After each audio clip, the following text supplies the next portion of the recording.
Hello everyone. आज का हमारा टॉपिक है वुडन हाउस या कंक्रीट हाउस। अपन लकड़ी का घर बनाएं या कंक्रीट का, अपने हेल्थ के लिए कौन सा अच्छा है, नेचर के लिए कौन सा अच्छा है, कॉस्ट के पर्सपेक्टिव से कौन सा अच्छा है, ये सारी चीज़ें हम डिस्कस करेंगे। मैं आपको बोर्ड पे कुछ ऐसा खास नहीं पढ़ाता हूँ जिसको कोई न्यूमेरिकल सॉल्व कर रहा हूँ, बस मैं लिखता हूँ ताकि एक ह्यूमन साइकोलॉजी के हिसाब से अगर मैं लिख के आपको समझाऊंगा तो मुझे ऐसा लगता है कि और अच्छे से चीजें क्लियर होती हैं। Concrete house. Thermal regulation. Concrete has a high thermal mass but low inherent insulation. Without continuous external or internal insulation, house can feel uncomfortable hot in summer and freezing in winter. Concrete की property है कि वो गर्मी के समय पे और गर्मी देती है क्योंकि वो हीट को एब्जॉर्ब कर लेती है। आपने देखा होगा दीवारें गर्म हो जाती हैं, शाम तक सूरज ढलने के बाद भी उनमें हीट रहती है। इसी प्रकार से ठंड के टाइम पे वो काफी ठंड आती हैं। High initial cost. Building with concrete generally require specialised skilled labour form work and heavy machinery which drive up construction cost compare to timber. Building work में हैवी मशीनरीज लगती है, स्टील को ऊपर उठाने में, बांधने में स्किल्ड लेबर लगती है, फर्म वर्क लगता है, कॉस्ट बहुत इंक्रीज हो जाती है compare to timber. Susceptibility to cracking. Due to dyeing, shrinkage and thermal expansion, concrete can easily crack if not poured and cured perfectly. Shifting soil bend the house can also lead to structural wall or slab fracture. इसमें cracking की भी संभावना रहती है अगर आप उसको curing, जिसको अपन अपनी भाषा में तराई बोलते हैं, प्रॉपर तरीके से नहीं कर पाए तो बाद में क्रैक्स आते हैं कंक्रीट में, जिसके से आपने देखा होगा दीवारें भी कई बार चटक जाती हैं। अपने घर में भी आप देखने को मिलेंगे, एक चटकन, एक दरार में आती है. Moisture and seepage. Concrete is porous. Without proper waterproofing treatment, moisture can seep through, leading to damp interior and the risk of mold growth.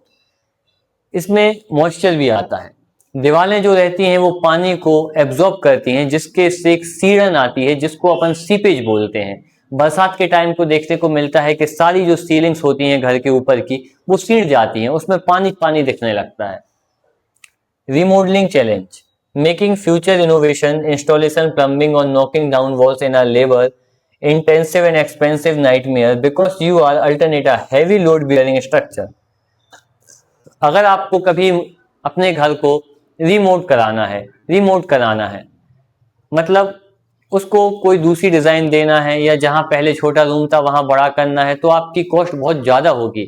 आपको उस दीवार को तोड़ना पड़ेगा, पार्टीशन वॉल को तोड़ना पड़ेगा, नई वॉल डालना पड़ेगी, जिसके इससे आपके नीचे के टाइल्स, मार्बल और भी अदर एसेसरीज जो इंटीरियर हैं वो सारी अफेक्टेड हो जाएंगी।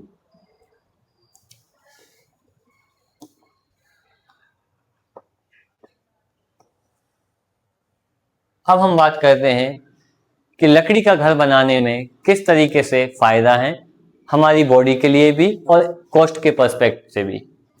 Energy efficient. इसमें जस्ट अपोजिट है। जहां हीट एब्जॉर्ब करती है कंक्रीट, वहां वुडन का जो नेचर है वो हीट को रिफ्लेक्ट करता है। इसीलिए warmer in the winter and cooler in the summer, ये आपको ज्यादा कंफर्ट देता है, गर्मी में गर्मी से बचाता है और ठंड में ठंड से बचाता है। Healthier indoor climate. Wooden is hygroscopic, meaning it absorbs and releases moisture to regulate humidity. This natural breathing function can reduce mold growth, allergens and respiratory tissue. अंदर का जो क्लाइमेट रहता है, जो लकड़ी खुद बनाती है, क्योंकि वो एक नेचुरल चीज है, वो अपने हिसाब से विंड को, हीट को, मॉइस्चर को कितना लेना है कितना नहीं लेना है, ये आपके खुद के लिए भी फायदेमंद है, आपके रेस्पिरेटरी सिस्टम के लिए फायदेमंद है। Earthquake and wind resilience. Because timber is lightweight and flexible, wood-framed structure can bend and absorb shock during seismic event much better than rigid concrete or unreinforced brick.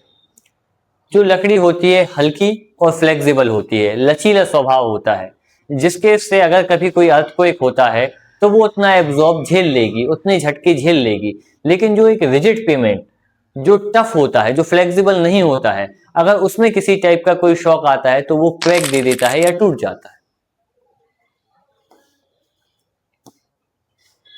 Design flexibility and upgrades. Wood framed homes are much easier to modify, expand or remold. Adding outlet, rerouting plumbing or removing non-load bearing walls required less labor than in masonry build. इसको अगर आप modified करना चाहें घर को, कहीं room छोटा था उसको बड़ा करना है या किसी दूसरे टाइप का आपको प्लम्बिंग वर्क करना है तो इजी पड़ता है, क्योंकि इसमें आपको कुछ भी डिसमेंटल नहीं करना पड़ेगा, तोड़ना नहीं पड़ेगा कंक्रीट की तुलना में, इसलिए ये ज्यादा बेस्ट रहता है compare to masonry build. Psychological well-being. Study shows that visual exposure to natural wood interior promotes a deeper connection to nature, reduce heat rates and decrease overall stress limit. ये सबसे मेन पॉइंट है. जब अपन nature के contact में रहते हैं तो अपन ज़्यादा फ्रेश रहते हैं, अपन का बॉडी पार्ट्स भी बहुत बेहतर तरीके से काम करते हैं. नेचर के टच में हम जितना ज़्यादा रहते हैं हम उतने ज़्यादा कैपेबल होते हैं कोई भी नई चीज़ को थिंक करने के लिए, खुद एक नई स्टडी करने के लिए, चीज़ों को जल्दी गेन करने के लिए, सारी चीज़ों के लिए. और ये मेन कारण है साइकोलॉजिकल वेलबींग. जब लकड़ी के बने घर में हम रहेंगे तो हम आसपास जो अपना नेचर होगा उसके इससे और ज़्यादा एफिशिएंट रहेंगे, हमारा दिल दिमाग और बेहतर काम करेगा.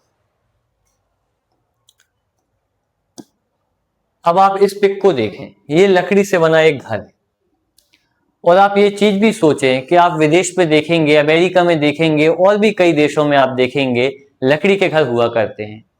तो जो कंट्री डेवलप्ड कंट्री हैं अगर वो लकड़ी के घर प्रेफर कर रही हैं तो कुछ तो ऐसा होगा जो हम नहीं समझ पा रहे हैं.